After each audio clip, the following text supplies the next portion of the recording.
और जब किसान आंदोलन करने गए तो बिना जाने पड़ताल किए मीडिया ने झट से उन्हें आतंकवादी कह दिया। ये कभी नहीं हुआ। जिन्हें अन्नदाता कहा जाता था, पता नहीं किसानों के लिए कितनी अलंकृत शब्दावलियां विकसित कर दी गई थी कि ये हैं वो हैं, उन्हें एक झटके में आतंकवादी कह दिया गया, आंदोलनजीवी कह दिया गया। यहां तक कि जब झूठ का हमला हुआ तो मीडिया ने झूठ से लड़ाई नहीं की, दोस्ती कर ली। और इस लड़ाई को लड़ा कौन? बाहर के लोग। ऑल्ट न्यूज, बूम लाइव, इन सबको आउटसोर्स कर दिया गया कि जो फेक न्यूज है इसका खंडन करना, इसको बताने का काम हम नहीं करेंगे। क्यों? क्योंकि फेक न्यूज जो है दरअसल वही सरकारी न्यूज था, वो पॉलिटिकल न्यूज था। इनका काम आपको सूचना देना नहीं है, बल्कि यहां की सूचना कहीं और ना पहुंच जाए उसे रोकना है। ये सूचना के लठायत हैं ये सारे जो अभी आए हैं। ज्यादा अच्छा शब्द गुंडा लगता है, लेकिन ठीक नहीं लगता है, क्योंकि गुंडो वो कहीं और भी उसके कई सारे अर्थ निकल आते हैं उसके। तो इसीलिए आप देखेंगे कि वो जनता को धमकाता है। यहीं पे जब ओलंपिक पदक विजेता महिलाएं प्रदर्शन कर रही थी, कहा करती थी कि हमारा इंटरव्यू लेने तो बहुत लोग आते हैं, पर दिखता कहीं नहीं है, उन्हें नहीं दिखाया गया। और जब किसान आंदोलन करने गए तो बिना जाने पड़ताल किए मीडिया ने झट से उन्हें आतंकवादी कह दिया। ये कभी नहीं हुआ। जिन्हें अन्नदाता कहा जाता था, पता नहीं किसानों के लिए कितनी अलंकृत शब्दावलियां विकसित कर दी गई थी कि ये हैं वो हैं, उन्हें एक झटके में आतंकवादी कह दिया गया, आंदोलनजीवी कह दिया गया।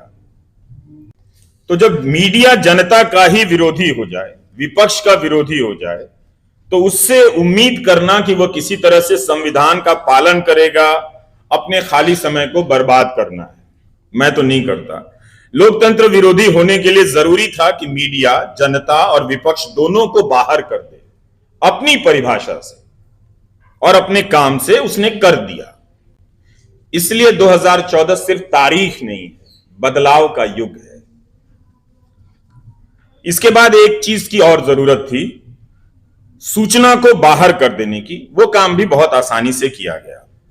कितनी खबरें आपको मंत्रालयों या खोज कर लाई गई हैं, आप जब अखबारों को पलटेंगे तो ऐसी खबरें या इस तरह की खबर कर लाने वाले पत्रकारों की पहचान या नाम अब आपको याद नहीं आएगा। खासकर जिस गोदी मीडिया, मेन स्ट्रीम मीडिया की मैं बात कर रहा हूं, और उन्हीं की बात कर रहा हूं।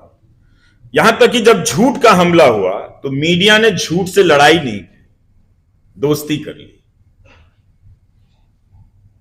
और इस लड़ाई को लड़ा कौन? बाहर के लोग। ऑल्ट न्यूज, बूम लाइव, इन सबको आउटसोर्स कर दिया गया कि जो फेक न्यूज है इसका खंडन करना, इसको बताने का काम हम नहीं करेंगे। क्यों? क्योंकि फेक न्यूज जो है दरअसल वही सरकारी न्यूज था, वो पॉलिटिकल न्यूज था। 2014 के बाद से मीडिया ने अपनी शक्ति के उस स्रोत को बदल लिया। वो सोर्स ही खत्म कर दिया कि हमें जनता से शक्ति नहीं लेनी है। सरकार से शक्ति लेने लगा और पूछना बंद कर दिया सरकार से, जनता से पूछने लगा। आपको चिन्हित करने लगा, आपके लेखकों को चिन्हित करने लगा, उन्हें गद्दार, देशद्रोह, तरह तरह के नामों से पुकारने लगा। वो एक तरह से जैसे चुनावों के समय पहले बाहुबली हुआ करते थे, उसी तरह से अब ये सूचना के नए बाहुबली हैं। ये अब तो ये लोकतंत्र का अनिवार्य हत्यारा बन गया है। आज चुनौती ये है कि अगर लोकतंत्र को बचाना है, संवैधानिक मूल्यों को बचाना है, या बचे हुए लोकतंत्र को जिंदा रखना है कि जितना है उतना ही रख लें, तो इस मीडिया से लोकतंत्र को बचाना पड़ेगा।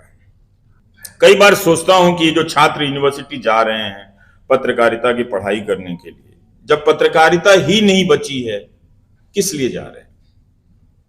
जब पेशा ही खत्म हो गया है तो सिलेबस में उस पेशे के बारे में पढ़कर अब वो क्या करेंगे? लेकिन अब मुकेश अंबानी को तो इसकी मजबूरी नहीं है, उनके पास तो बहुत पैसा है। टीआरपी से कितना पैसा आता है? 20 करोड़, 25 करोड़। इसके लिए भी उनके चैनलों की क्वालिटी, अगर पैसा कारण था तो मुकेश अंबानी का चैनल सबसे अच्छा होना चाहिए था। पर उसी चैनल पर उनका एंकर बैठ के बोलता है परमानेंट सोल्यूशन होना चाहिए।